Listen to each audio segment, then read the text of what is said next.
Good morning. Thank you all for coming this morning. Today the topic we are going to discuss is India, how long a pause? A few years ago, we were the toast of town. The question is, what is happening in terms of the Indian situation? We have a great group of panelists, of members here to speak to you about the situation, both from a top-down and bottom-up point of view. And what we are going to do initially is to speak, each person to speak just for about 2 minutes, because they are going to outline what their specific interests are. So that way, out of the 75 minutes, we are going to have the remaining 60 minutes for Q&A, both from you as members of the audience. So I hope you will be very active. Otherwise, we'll finish far ahead of time. And if you are slow to get started, I'm going to ask some initial questions to get everybody started. The final thing is, if you're asking a question from the audience, just raise your hand and wait for the microphone, which is going to be walking around here, to come to you before you ask the question, because this is being videotaped. It is also, we want your question to be recorded and for everybody to hear that as well. In terms of whom we have here, immediately to my left is Sam Gupta. And again, I'm not going to go over each one's biographies in detail because you have them already in the handout. But what Sam is going to talk about is essentially ask if India is a total mess, or if there is something to look forward to in terms of economic growth and investment opportunities. Following that, Manjeet, who is to my far left, is going to discuss the overall state of the Indian economy and also talk about what the impact is going to be on the domestic economy, because the Indian economy is often thought of as being impervious to developments in the rest of the world, to what extent that is the case. And also touch upon the role of youth, this being the country which is the youngest in the world in terms of age and what it means for the growth prospects. And Rashesh, Rashesh Shah, who's sitting immediately to the right of Manjeet, who is four to my left, is going to discuss the conflict between politics and economics. And when you look at India, that often is the big issue. Do you believe the politics or do you believe the economics? And sometimes they go different ways, and how do you deal with that? And unlike Manjeet, who talks about the role of the domestic sector, Rashesh Shah is going to focus also on the impact of the rest of the world through the current account of the balance of payments and how that is providing a constraint to what Indian government can and cannot do. And Nandita Parker, who is two to my left, is going to focus on the transformation of the Indian consumer, which I think would be of significant interest to some of you. The consumer is changed to give some indication, both in her views and through the use of slides, as to how he or she, the typical consumer, has changed over the last 10 to 20 years, and what impact that has on the overall investment scene, and provide a segue into what the investments mean. And finally, Sanjay Gupta, who is sitting at the center, would focus on a bottom-up position, very much into value investing, and looking as well into the role of leverage in terms of what is happening on the value investment side. So that's why we are going to be. And as I said, if the introductions of the different speakers happen to be very short, feel free to have your question reserved, when we'll have lots and lots of time to answer your questions later on. So Sam, if you'll get us started with your views. Wait. Good morning, everyone. Wednesday morning, 8:30 panel. I'm actually surprised so many people showed up because I almost didn't make it.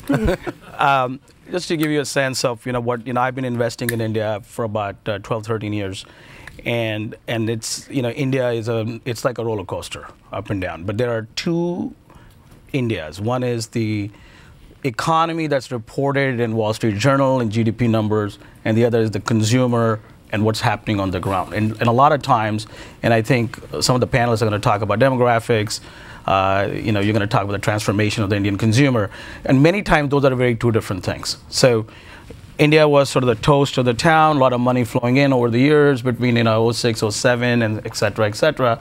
If you read last 2 years, it's been very negative. A lot of scandals, mess, infrastructure, and so on.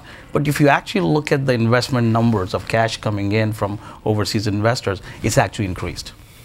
So is it really a mess? Yes, there's mess, there's a perception issue. Also, there was a political gridlock in the system that really stopped certain things from happening. And what it did is, the consumer stayed very strong, and it is still very strong, but the investment cycle started slowing down, which is the pause we talk about. My view is, and I'm speaking, with my feet on this, that I did not invest in India for some time, but late last year we started getting back in it because we did think on the ground things started to change. For this panel, what I did is I put down something which I think is very interesting, and if we can go to slide 16. Indian government since last September, when they had a new finance minister come in and take charge, they've actually instituted a significant amount of reforms which I don't think have been reported enough. These include investments in allowing FDI in retail, allowing FDI in media, with Manjeet will talk about how that really restructures the entire media space.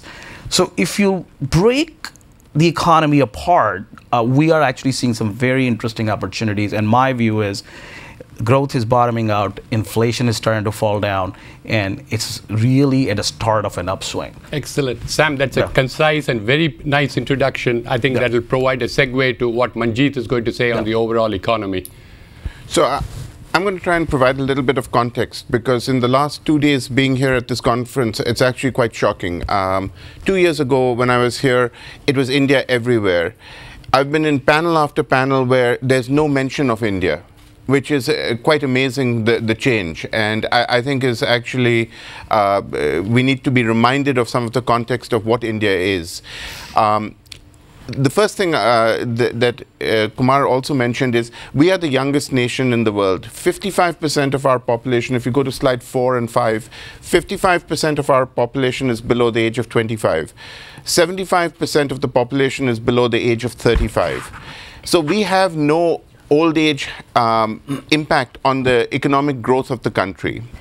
The second thing, if you go to slide 3, is about 10% of our economy is dependent on exports versus, say, 30% in the case of China. So the impact of the rest of the world on India is relatively small. So what happens in Cyprus or what happens in Greece really doesn't impact the growth of India. The third thing that I would say is, yes, we have had an issue in the last year or so in terms of our growth.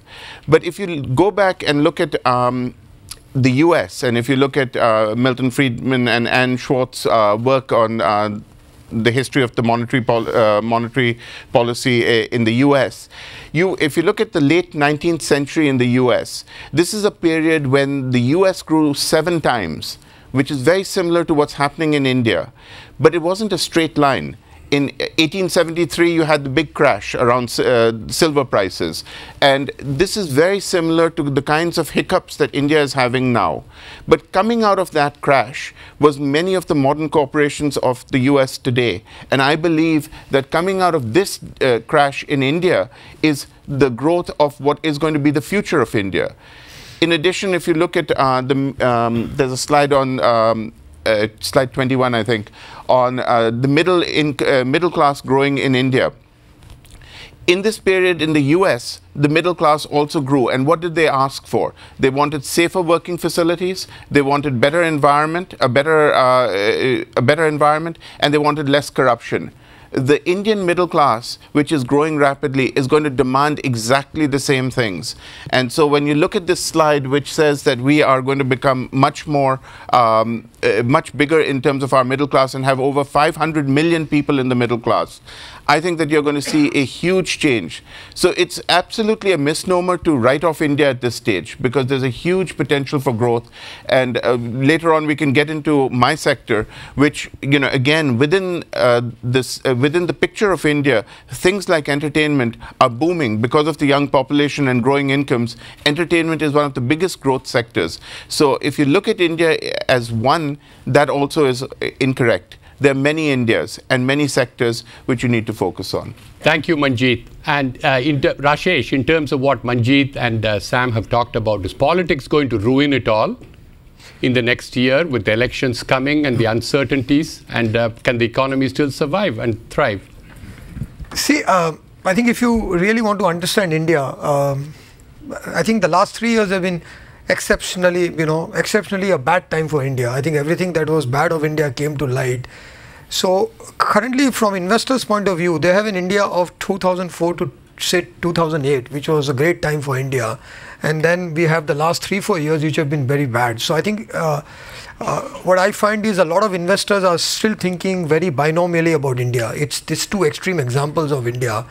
What I think, if you understand the economics and the politics of India, our expectation is that the real India is somewhere in between. Historically, we have seen, and it isn't only in the last 3-4 years, but the entire political system in India focuses a lot more on how to divide the pie. The whole emphasis is on dividing who gets what slice of the pie. And the entire economic process over the last, say, 20 years has been about how to grow the pie. And there's a huge conflict that keeps on coming on from time to time between this entire, what is good to do from an economics point of view and the way entire politics in India is shaping up. So, I mean, if you see things like, savings rate and demographics and consumption patterns and the investment need in infrastructure, it seems like India is a very easy, easy story to understand. But you need to counterbalance this, what I call the accelerator of the Indian economy, with what I call the brakes of the Indian economy. And in India, I would think politics has been and will continue to be a brake because of the way it has evolved, and hence we should calibrate our expectations between these two. In fact, we call it a 5 to 8 syndrome. Every time growth rate comes near 5%, the economics starts becoming a lot more important, because I think there is a sense of growth crisis and all. And every time we go to 8%, the politics about how to now divide the pie and social equality and all those other things start coming to fore. And I think this 5 to 8 syndrome, my expectation is it won't go away, and as investors we should all be fairly comfortable that India will be in between that. Having said that, I do believe that I think there are a few positives that are happening on the global front, because global investors have started to have a much larger impact on India. I think we have one of the slides on the current account gap, and currently the current account gap in India is close to $80 billion.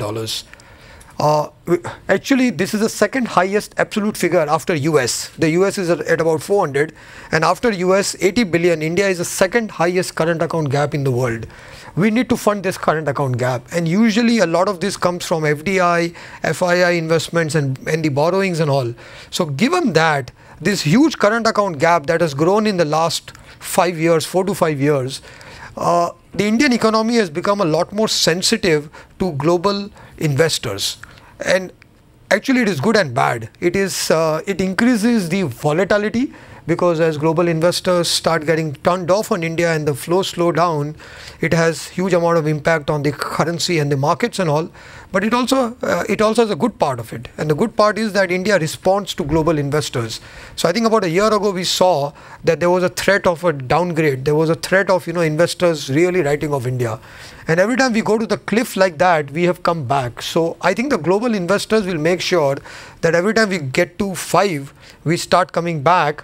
And the Indian politics will ensure that every time we get to 8, we start focusing on other things outside of growing the pie. Thank you, Rashesh. I'm sure you'll have lots of questions from the audience as well on splitting the pie, as well as how the investors can play with it. Nandita, you're going to go down more into the investment scene and look at the consumer much more than just the reference that Manjeet has made so far. How would you approach the situation from your viewpoint? Right. So, what gives me tremendous hope and optimism for India is the transformation of the Indian consumer. And when we think about the Indian consumer and the much talked about middle class, we sort of have a picture of what that person might look like. I have a slide, number 20, that I'd like to show in what I think will open your eyes about the new Indian consumer. So on the extreme left is a picture of rural India. That is what comes to mind when you all think about rural India. This picture is actually 200 years old. And so this is certainly not the rural India of today. These are Gujars who are from Gujarat and Rajasthan. And on the right hand side is a Gujar who immigrated from Gujarat, came to New Delhi. And what he has in his hands is a chana stand. And this is like a trail mix. So he came to New Delhi and he's selling trail mix. He makes about 10,000 rupees a month. As you can see, his box, I'm sorry, it's really small, but he's got a cell phone number on it. He's standing next to Mr. McDonald's there. And behind there is a picture of a typical middle-class household that we have in our mind. Now this guy, this Gujar, if you see his clothing, it's very different from what we think of as rural India and people from rural India. The immigration and the migration of people from the rural areas into urban areas is a very big growth story in India, as well as the consumption patterns that are being driven. I'll give you another example. Nitin Paranjpe, who's the CEO of Hindustan Unilever, talks about this, of how he visits the villages and at one point he met a woman who had on her line a little sachet of fabric softener, and he couldn't figure out how in a one-room house she could have a fabric softener, and he was worried that she was using it as shampoo or soap or something. And so he asked her, this cost about 5 rupees, and he asked her, why do you have this fabric softener that Lever makes? And she said, well, you know, I use it once in a while, it makes my clothes smell nice. And this is remarkable. To me, this is the type of transformation that is taking place in the consumption patterns that we don't see from afar and we don't see in statistics. And this is why you have the kind of investment going into consumer products, lifestyle products, and so on in India. So Indians are consuming more of everything. Okay, so soaps, shampoos, all of that, more media, more television. The telecommunications network and the internet penetration of India has increased so much that for the first time, I think, Indians are consuming democracy like never before. Nandita, let's stop there and then come back to you later on with the questions.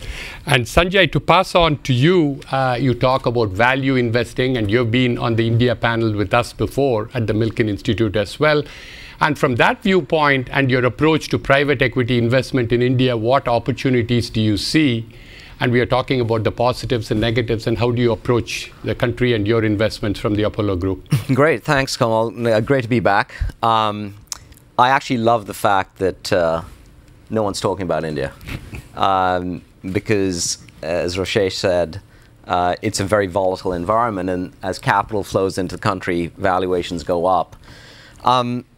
So as everyone on the panel has talked about, I think there is growth in India, and there will be growth. I think over the last 20 years, the earnings growth has been about 15% compounded. But there are periods in the last 20 years, I think 96 to 2003, where growth was only 1%. And there are periods where growth was 40%. So I guess it is a question of how long the pause will be. But I think certainly on a secular basis, consumption, demography, you're going to have growth. Valuations at an all-time low. So for us at Apollo as value investors, we actually think if you believe the story, we think it's a terrific time to actually invest in India. But there are lots of storm clouds, which the economy has to deal with, political and frankly corruption, other things that we should discuss on this panel. So doing business in India day to day is really hard. We own companies, we see what it's like. I'm sure people in the audience here may have a similar appreciation of the complexity of doing business in India. But there's a slide, slide 14, I think, which is interesting to view. And I think I showed this slide, or a similar slide last time. But the Indian entrepreneur, family, business, the big houses, they borrow very, very heavily to fund growth. And they have been. And what's happened over the last few years is as leverage has increased and earnings have slowed, the amount of leverage in India has increased pretty dramatically. So over the last 3 years, if you look at the slide, there was what we described, there's about 800 billion of corporate leverage in India, about 110 of it in 2010. This is really the top 1,000 companies, there's a lot more debt in the system, was north of 5 times debt to EBITDA, which by any metric is relatively high. North of 8 times, which is really high, was 40 billion. That has crept up to over, so you've had a dramatic increase in the amount of leverage that's crept up to about 180 billion of what we describe as very, very leveraged companies. I think the stat was that the top 10 families and businesses in India have about 100 billion of corporate leverage. In fact, so we think this micro environment where there's a tremendous amount of leverage is actually a pretty good ecosystem for us, because what we're looking to do is buy good companies at good prices. And if an entrepreneur is leveraged in India, he tends to actually be, he may strike a good deal. I think the Indian entrepreneur and the Indian business family, I think, they've been very, very disciplined about raising equity at very high prices. And so what we find about the ecosystem is very, very hard to get a good deal in India, because people, in effect, won't sell you or dilute their equity. Now, in this environment where leverage has gone up, we're finding opportunities to put capital into good businesses at good prices and deleverage those companies. And the truth is, I think on slide 13, maybe for a minute, this is just another reflection of the leverage issue. The slide on the charts on the right, something called CDR, which is really a proxy for bankruptcies. That's kind of rocketed up. And so you're having a lot of entrepreneurs, in effect, getting into trouble. And I think the Reserve Bank of India is forcing the banks to deal with both the maturity that banks will have, as well as trying to get people to put in equity into those companies. So, it's a long way to say I think it is a good time to I think be in India. I think you do have to have the stomach to say I think it's going to be a rocky road for a period of years. But on the other hand, I think that's a great time to actually lean into investing in India. Wonderful. That's, I think, a good way to end the summary of it. I would urge you all to think about questions you want to ask. In case you're still thinking about it, I'm going to get it started so that you're ready with a question or two. A question for anybody on the panel. We keep hearing the issue of corruption. And again, all of us, to the extent we are dealing with the US regulations, we have Foreign Corrupt Practices Act that we have to comply with. How do you get anything done in private equity transactions or anything to do with the sale of licenses in India with the impact? How do you satisfy the US legal regulations and get business done on the Indian scene? I think it's hard. I think, we have US pension funds in our funds, and FCPA issues are kind of front and center. In some ways, it's a question of deciding which entrepreneurs you want to back, and how do you feel about those entrepreneurs and how they do business. So I think you have to be very, very careful in your choice of partner, and that, in effect, for us, I think it's a very, very high bar. I think that's the most important thing, is to be really selective. And when you look at India's valuations, for example, So on one level, they appear really inexpensive relative to how they've been in the past. And I'll give you another statistic, like the market cap to GDP is about 60% right now. So it's a very decently undervalued market as a whole. But when you actually, and we do a lot of this, when we actually run screens on valuations, we find a lot of companies trading well below price to book. When you actually go in and look at the businesses and examine the balance sheets and so on, it's not just the debt that's the problem, it's also the quality of promoter and so on. So you really have to do your due diligence on understanding the promoter and their incentive structure and what they're trying to do. And I think that that's really the most important part of stock selection in India, is getting that right, getting the management team right, getting their ability to scale up right. And then if you find that all that is in place, look at the ratios, and you'll see that some of the most remarkable return on equities are really revealing of what the management has been doing.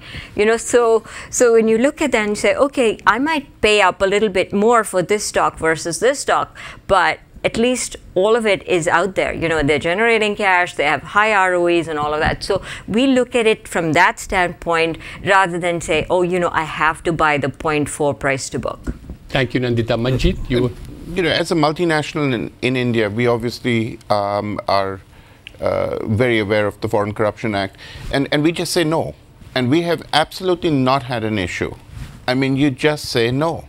I mean, we have had no issue with corruption in our company. We have no one asking us. The ministry we deal with is extremely professional. So, you know, while, yes, there is this widespread perception of corruption, you can actually just walk the other way. Right. Wonderful. Sam, you deal in alternative investment opportunities, and I would imagine the corruption opportunities or possibilities are also greater there, aren't they? You know, it's, I mean, you know, as I think Manjeet said, and Nandita too, there's a clear divergence now. It's there are corrupt promoters, there are corrupt politicians, and there are managers and companies that basically just don't go down that path. And it's a clear divergence, and managers get rewarded for taking the right path. So you can take same industry, two companies, and the market, and a big factor for this has been the rise of the institutional investor in India. So you have insurance companies, you have mutual funds, and they just don't want to get involved in this. So that's really good. The other thing, which is I think taking a step backwards, we're not talking just about stocks and companies. What's really interesting is the advent of social media and the advent of internet. Indian press is a wild rabbit press. They would love to get their hands on any scandal. Point. So what's happened in the last 2 years, everybody's saying, oh, India's slowed by corruption. Not really. That corruption's always been there. In fact, if you look at all emerging markets, you have exactly the same corruption traits going on, whether it's Brazil or Russia.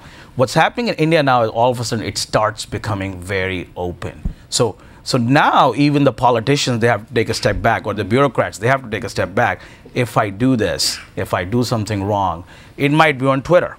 India instituted about 4 years ago a very, very important legal reform, which is very similar to the US, Right to Information Act.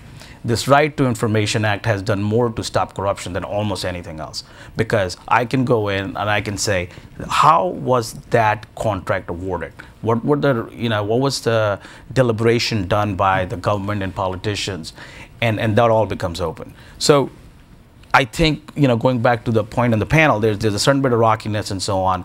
From my perspective, we've never had that issue in anything I've done, and I've been, invested billions of dollars over the last 10, 12 years. We just avoid it. We just don't deal with it. Thank you. Rashesh, you head a diversified financial services firm, and how do you deal with this issue in your efforts in the country? See, increasingly, I think in the last about 20 years, what we have seen is I think very broadly, about half of India is what I consider operates in a very clean way, and then there is the other half of India which has to either out of choice or compulsion have to be, I think, involved in all this. And increasingly, I think companies as well as investors are making a clear choice, and it's not just a choice out of some kind of a feel-good factor, but I think it's a choice out of riskiness also. So even companies which are more dependent on government contracts being awarded or ability to manage the government, the inherent riskiness in that business has gone up a lot, and especially recently with the corruption scandals and all coming out. So whether it's investors or the managements, we are increasingly seeing that companies are making a choice, saying, okay, I might not be able to operate in the whole of India, but I can operate in this sectors in this way, which might constrain how much I can do, but even in that there is enough growth opportunity. So we have seen companies like HDFCs and Infosys and all over the years have shown the path that you can make this particular choice. Investors will be comfortable with that, and you will actually reduce the riskiness in the business. And one of the other issues is 20 years ago, when it was very much a command and operate economy, very much a socialist economy, even though India never claimed it was socialist, the amount of corruption was actually immense because nobody knew couldn't join the club because access to capital, and that was it. Now in every sector, there's tremendous competition. So opening markets has made it less corrupt. Absolutely, because what happens is now it's not just a matter of how did you get the contract. Absolutely. Your competitor says, what happened there? And that becomes an issue. So this is again, people are ideological whether socialism works or capitalism works. But this is India is actually people want to look back 20 years from now. It'll be a very interesting transformation from a socialist economy to a much more open market economy. But opening the markets really changed the structure. Thank you. Now we have the first question from a member of the audience. Sir, if you would please identify yourself and then ask the question. We can't. The microphone is not working, I think. Hello? Yeah, now it's better. Hi, Vikas Garg with CalPERS. My question is for the entire panel. I mean, we're starting to get into talking about social issues a little bit, but when I talk to my colleagues and we talk about investing in India, right, and we have exposure just because a lot of what we do is index investing globally, but when we talk about actively investing in India, right, they remind me very quickly of what they're reading in the press, right? And so for a minute, can we talk about things like sustainability issues and social issues? I look at, there's an election coming up next year. You have the CM of Gujarat and Narendra Modi, who's running. He's widely popular, but in a country with 180 million Muslims, I view that as potentially a huge tipping point coming through next year if this guy gets elected, right? What's going to happen?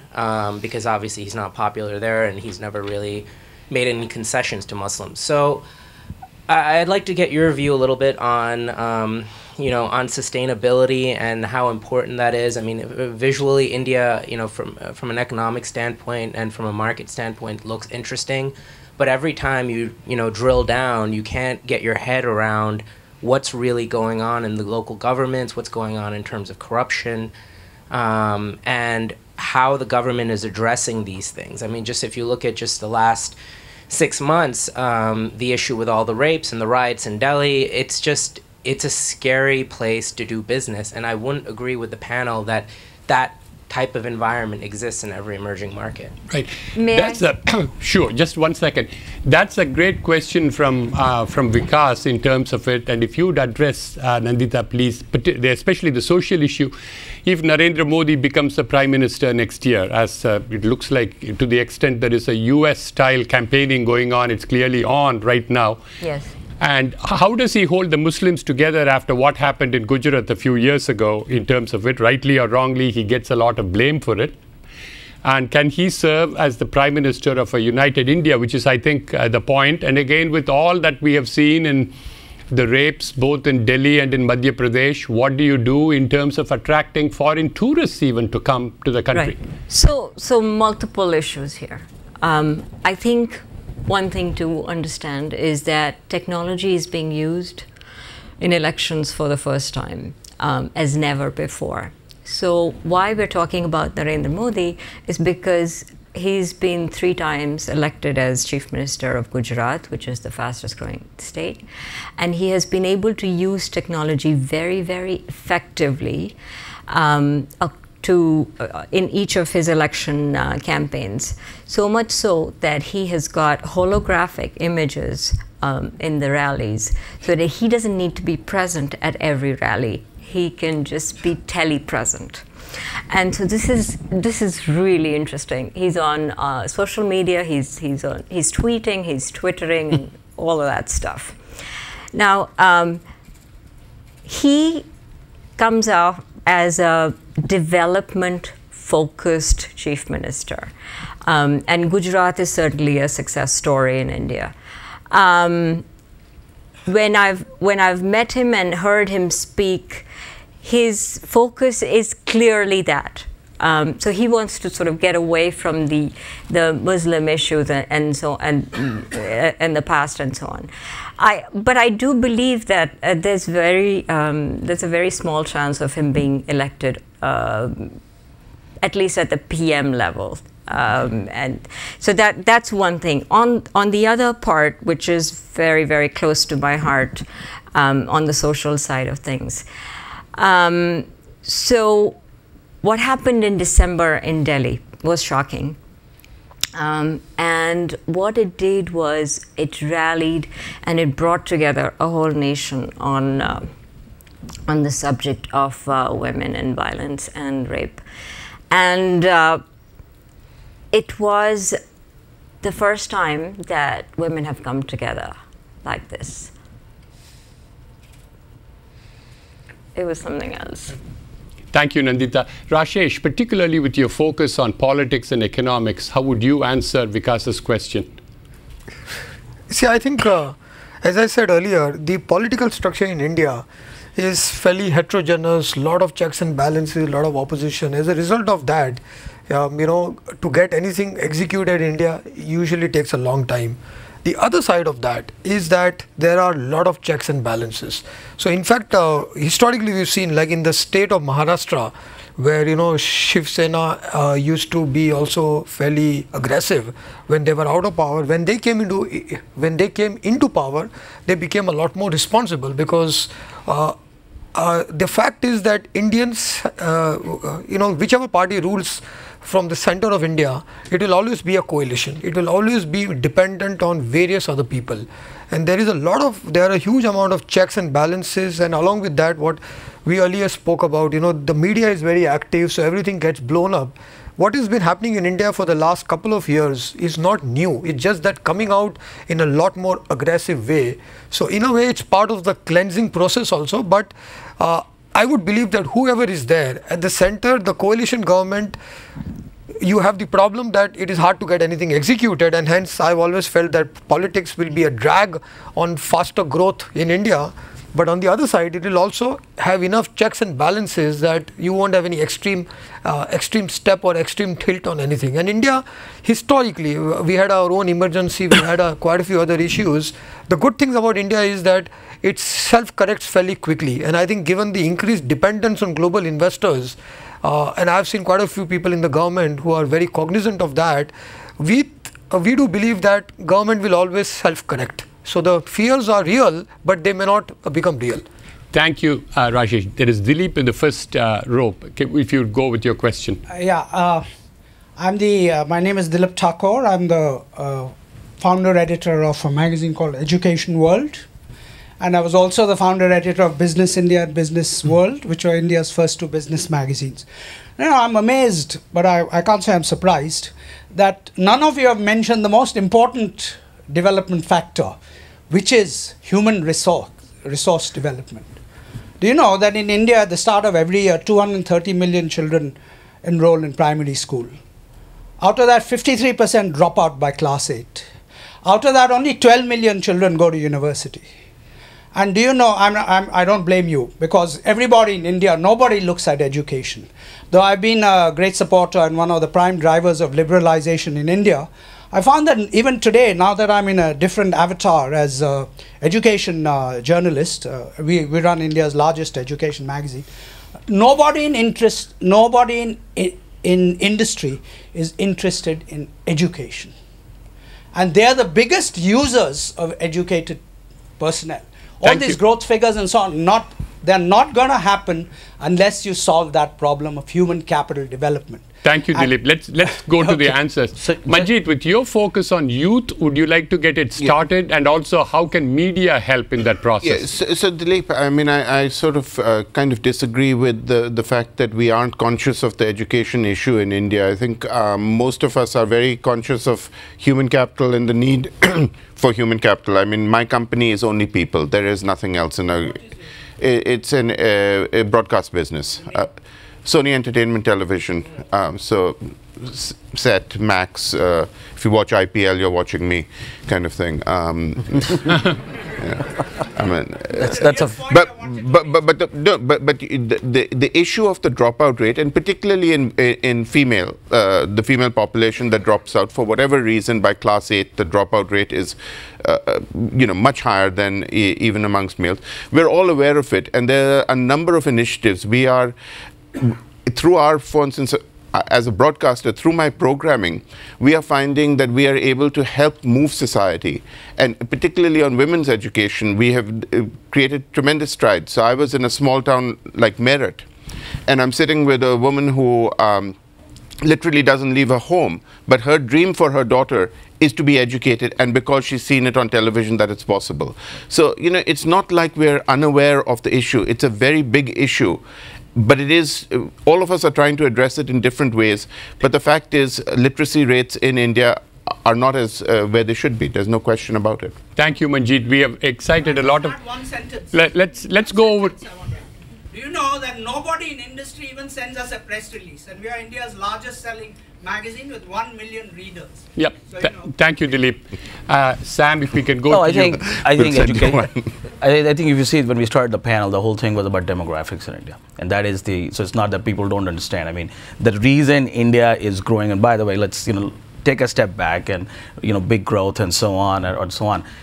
Pause. You're still growing at 6.5%, right?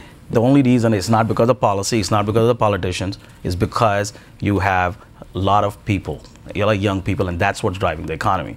You have a political structure which is completely outdated. So average politician in India is 70 years old, and they are running the country for people who are 25 to 30 years old. There's a massive disconnect.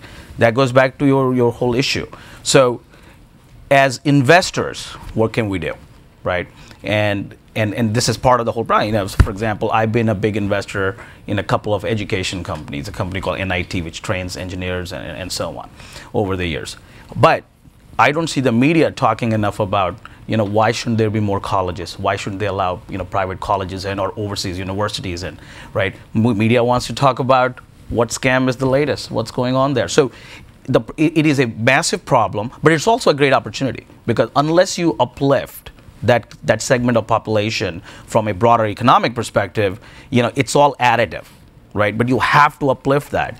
But I do think the process is happening. If you go back even 15 years and compare that to now, there are a lot more opportunities for people to get educated compared to 15 years ago. Sanjay, is it enough? Of course not, but it's not going to happen overnight.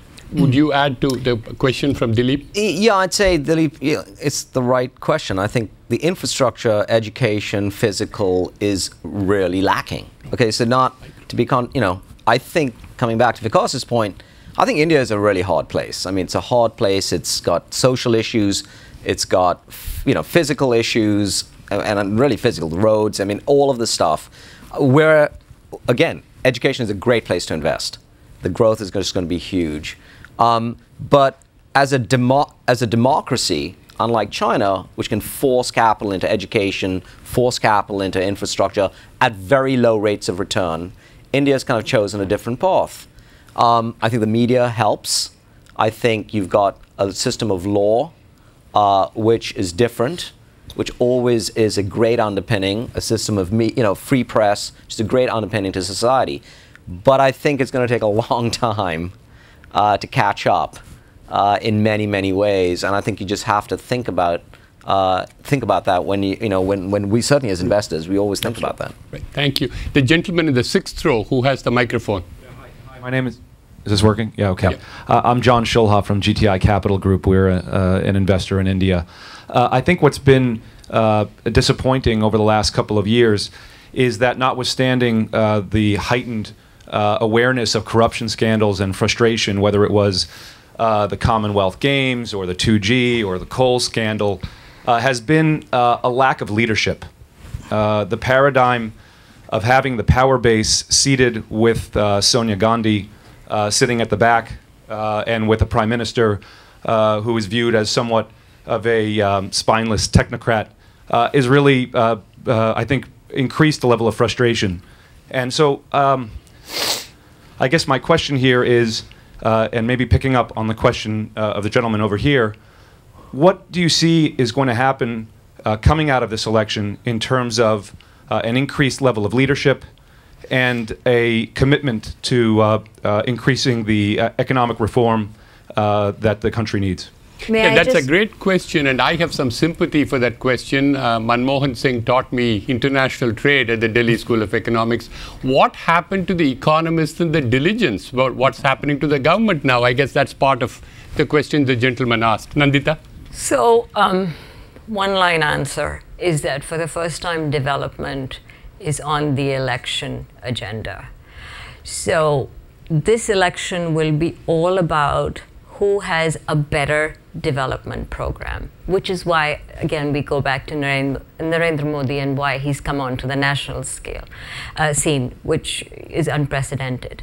Other states as well, other chief ministers like Sri-Kumar, who have done a lot for Bihar, are also contenders because of that. If you talk to the ordinary person on the street, they really don't want to hear about caste, religion, all of those things that used to be divisive. And if you're in India and you just talk to your taxi driver or any man on the street, he's going to say, what is the government doing for me? What are they doing for the roads? When am I getting my Aadhaar card? All of that. So I think this is the first election that puts this issue front and center. That's a good answer, Nandita. Now, as you answer, Rashesh, if you take up the gentleman's question, who runs the government? Is it Sonia Gandhi? And what about this appearance of an Italian-born woman running from behind the scene compared with Manmohan Singh? And that's the controversial issue people face often.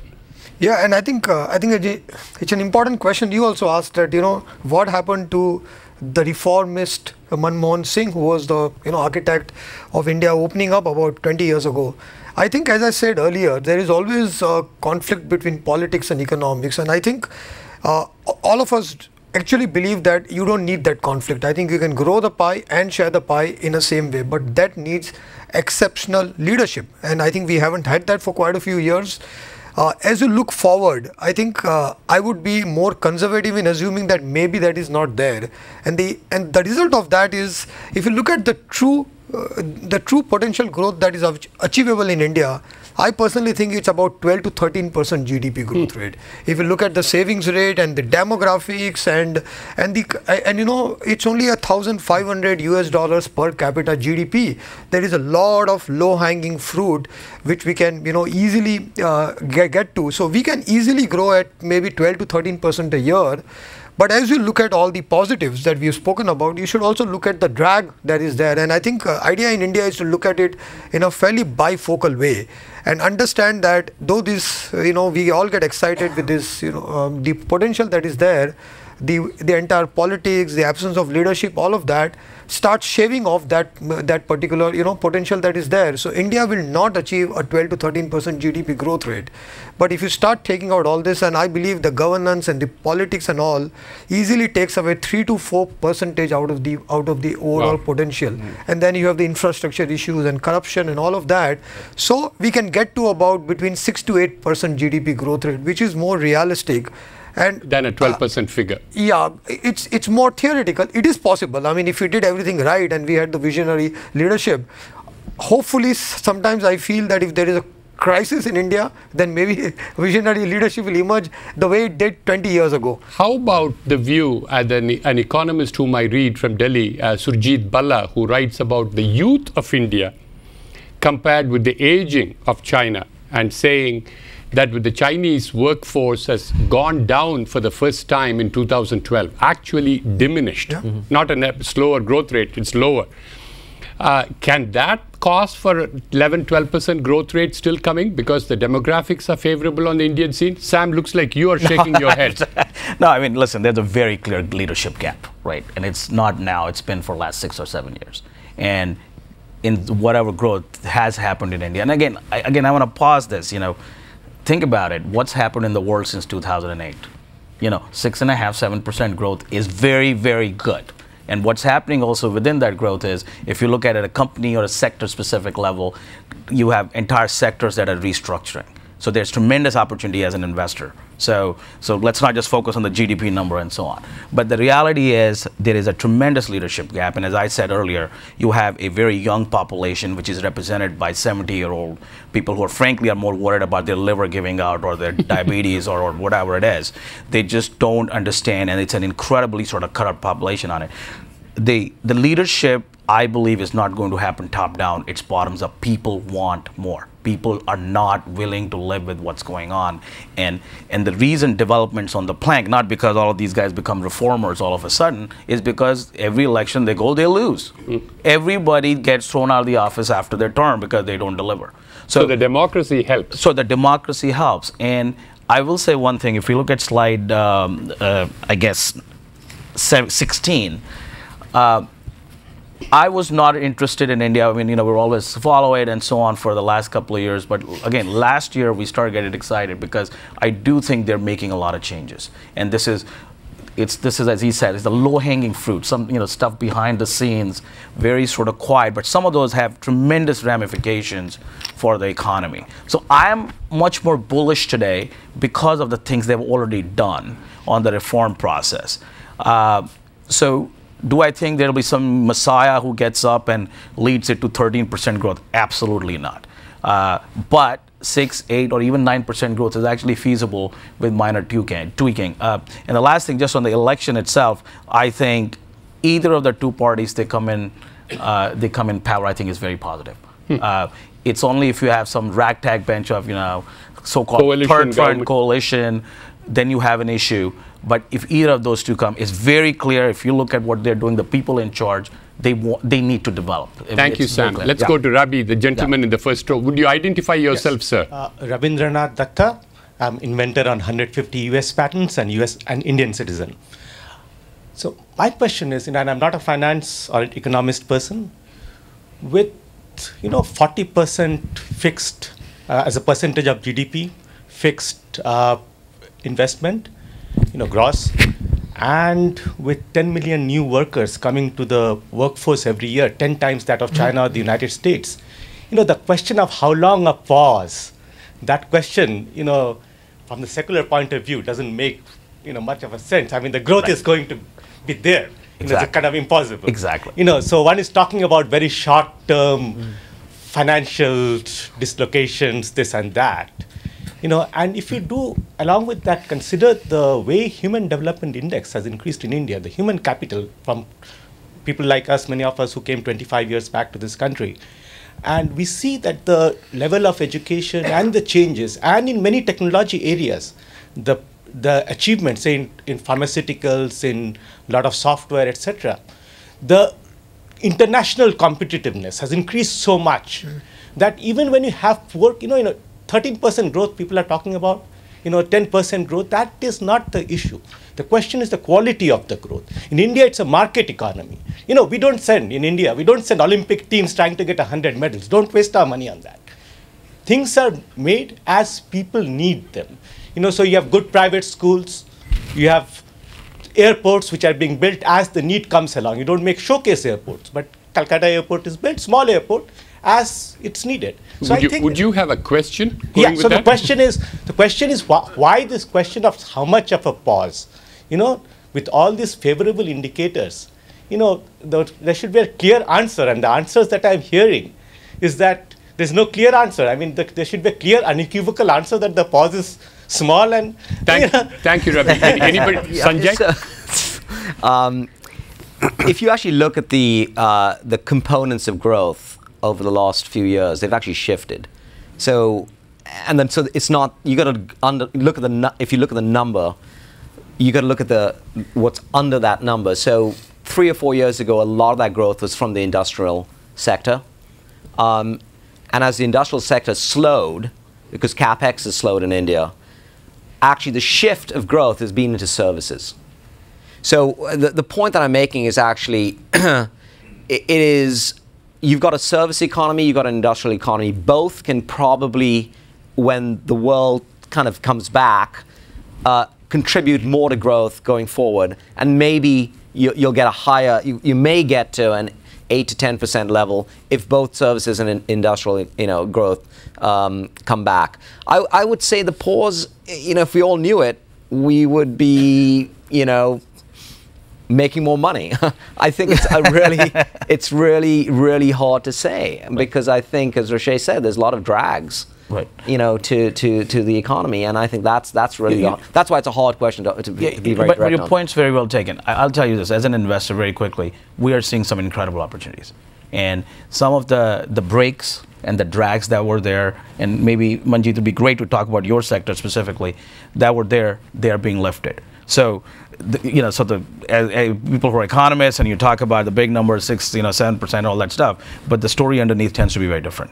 So, China's grown significantly higher than India over the last 15 years, but stock market returns in India have been significantly higher. Manjeet, how would so eventually you're investing in things which are entities of their own. You're not investing in a GDP number. How can media contribute to it, or is it contributing to it at all in terms of what the rate of growth is? It is, but first, in terms of the pause, I mean, most of us on the ground don't expect it to last more than 12 to 18 months. We actually expect to get, if you look at chart 1, we actually think that the growth rate, from an Indian perspective, we're all expecting to go to 8-9%. We really believe that that is a sustainable growth rate for the long run, and it will happen in the next 12 to 18 months. From a media perspective, I mean, the government has been working on doing a number of things that have really opened up the sector for us. So the country is digitizing, which means all signals will be encrypted. We're moving from an analog regime to a digital regime. Huge benefit to the broadcast sector. Our advertising revenues today are only 0.48% of GDP, whereas in most developed economies, they're about 1%. We expect advertising revenues in broadcast to double in the next 3 to 4 years. At the same time, subscription revenues, because of digitization, will probably quadruple. So our growth rate as an industry is 25%. So it's a very different picture depending on which sector you're looking at. There are certainly, the industrial sector has slowed. It's acknowledged. I mean, and CapEx is an issue because of the monetary policies that have been in place, which have kept borrowing costs very high. So industry has been reluctant to invest. But in sectors like ours, where the growth rate is so big, there has been no shortage of investment. And, I think that you're seeing foreign funds flow into our sector in a big way. Thank you, Manjeet. Let's go to the gentleman in the last row and then the lady in the second row. My name is Vivek Wadhwa. I teach at Stanford, Duke, and a couple of other universities. What I didn't hear was a discussion about the internet at all. My perspective on that, I want to hear what you have to say about it. I see an internet boom coming up in India, which is going to be an order of magnitude greater than the .com boom over here. See what happened with cell phones, 0 to 1 billion within 10 years. With zero, you'll probably get to 0 to $500 million within 5 years, as far as internet goes, because of cheap tablets, something that the government inadvertently started on its own. What are your perspectives on that? May I? Sure, please, go ahead. So there are 120 million internet users in India today, and that number is expected to triple in 2 years, according to BCG. 15 million, because it's not broadband, it's cell phone access. That's cell phone access. I'm talking about internet users. So most of them are accessing the internet through their cell phones, not through their computers. And I think that's the big difference between what's happening in India, is that a person actually buys their mobile phone before they buy a television set or a computer.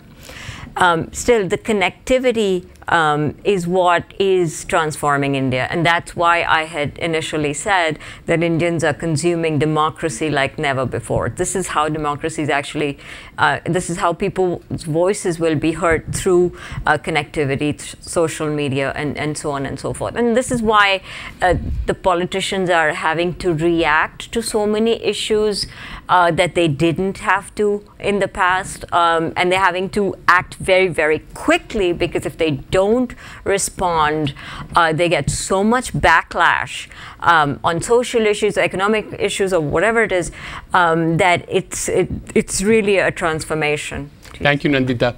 Manjeet? So the internet Nandita, actually is now 143 million. So just as you're speaking, it went up by 23 million. But don't worry about it. Most of this is wireless. There's about 10 million wired internet homes, of which about 1 million have broadband.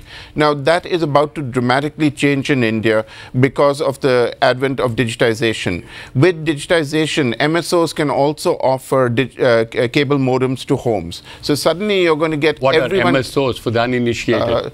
Multi-service operators. In other words, the people, the Time Warners of India. The cable companies. The cable companies.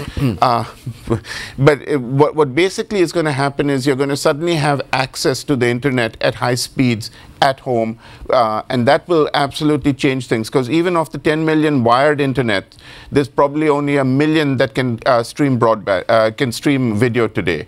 So the access to the internet has been slow, but it's about to change dramatically. 4G is another transformation that is about to happen in the next 12 to 18 months. That again will bring streaming video and make video portable, just like the cell phone made voice portable. 4G will make video portable in India. So there's huge changes coming in the next 12 to 18 months, and as broadcasters we're very much aware of this, because it gives us the opportunity to provide users our content in any form that they want. Rashesh, did you want to add to that? Yeah, I think a couple of points. As you think about internet in India, I think the huge issue is the infrastructure, the broadband and the access. I think it's still very, very hard for most people to access internet. I mean, you might have a smartphone, you might have an internet, an iPad, but getting the broadband is one of the key constraints currently, which hopefully will get solved in the coming couple of years. I think the second issue to keep in mind is currently a lot of internet consumption, whether it's content, whether it's e-commerce, is all very English-led. And I think the key change that will happen once broadband is accessible and there is broadband across India is going to be the growth of Hindi and other regional stuff for the internet. So there's going to be a huge opportunity, because on English currently we have Facebook and Google and all, they dominate, unlike China, where since English is not the primary content, we have seen a lot of Chinese companies grow. I think in India the key growth is going to be a couple of years from now, where regional content starts coming of age, and when that happens you will see a lot of entrepreneurs and companies and all coming out.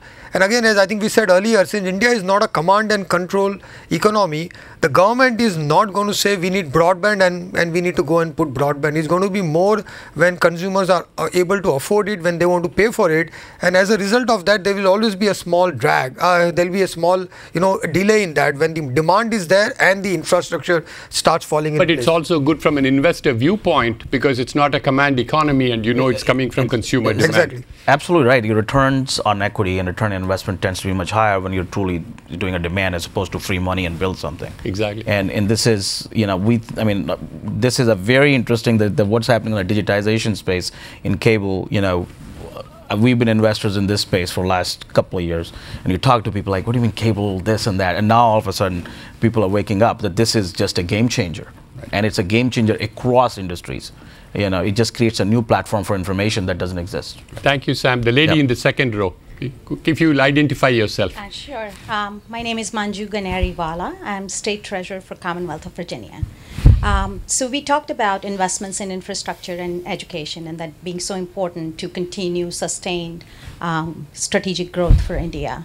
Another thing that we haven't touched on right now, and I'd like comments from the panel, is investments in R&D.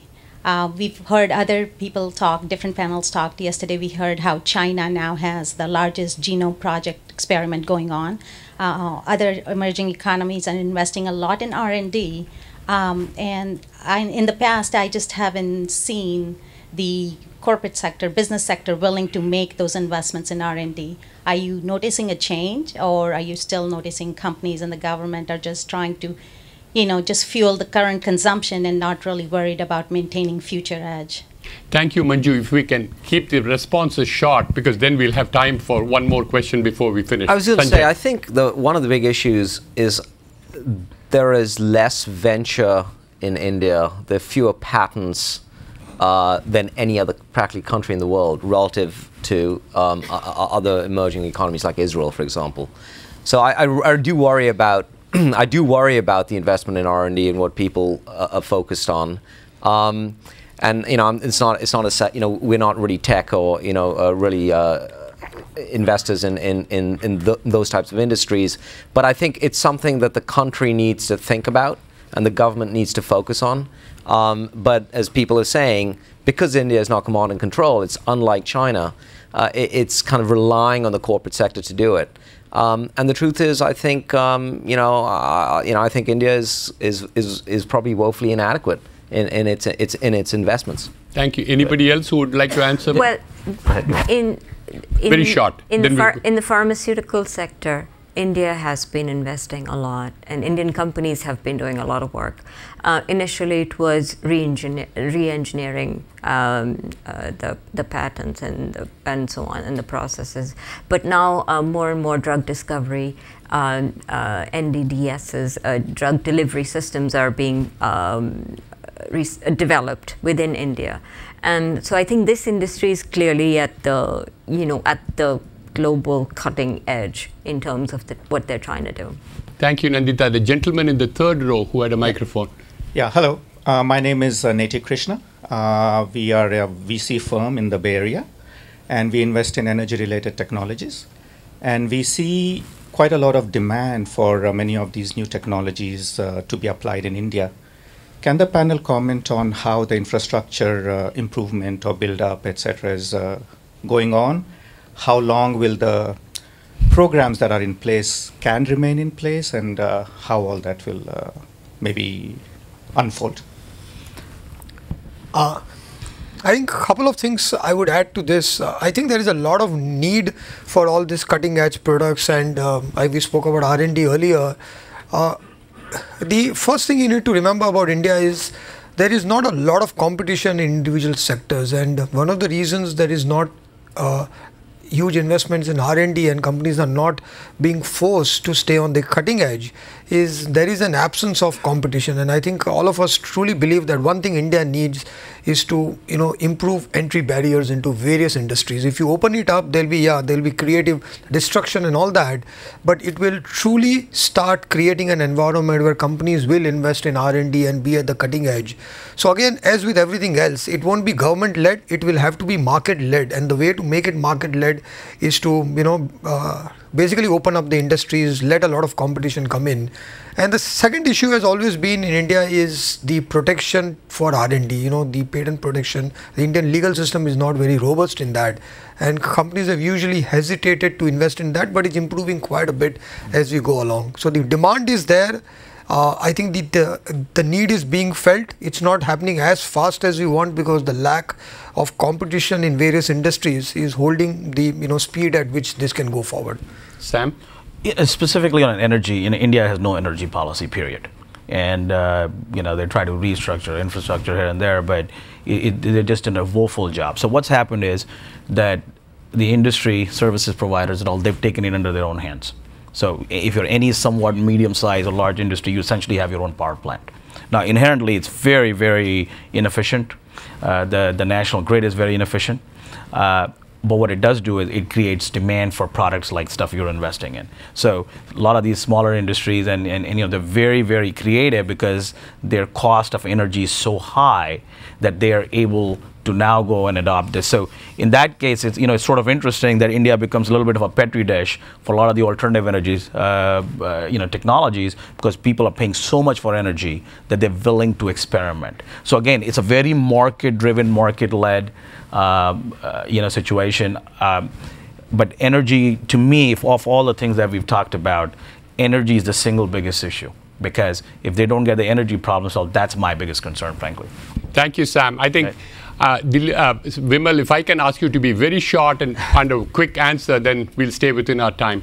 Please go ahead, Vimal. Thank you. Vimal Shah from Kenya. Just want to ask one question. Why is Gujarat not on a pause? They have a 12-13% growth rate. What are they doing right? Many things. The most important thing that they've done is that they facilitate business. So if you want to do business in India, I would say just head to Gujarat. And I'm not being facetious. So one of the choke points in India's infrastructure development has been land acquisition. Whether it's for mining, development of mines or steel plants or any industry, you need to acquire the land. And in the case of Gujarat, the Chief Minister actually facilitates that process. So your job when you want to set up a factory is so much easier because he's doing it for you. Anybody else want to attempt the situation on Gujarat? No. Okay. Well, so that's what we have. And again, thank you all very much for your questions. I think it was a lively discussion. And I'm glad you had so many questions rather than us going with whatever spiel we had to give you. And we appreciate all of your being here. Thank you.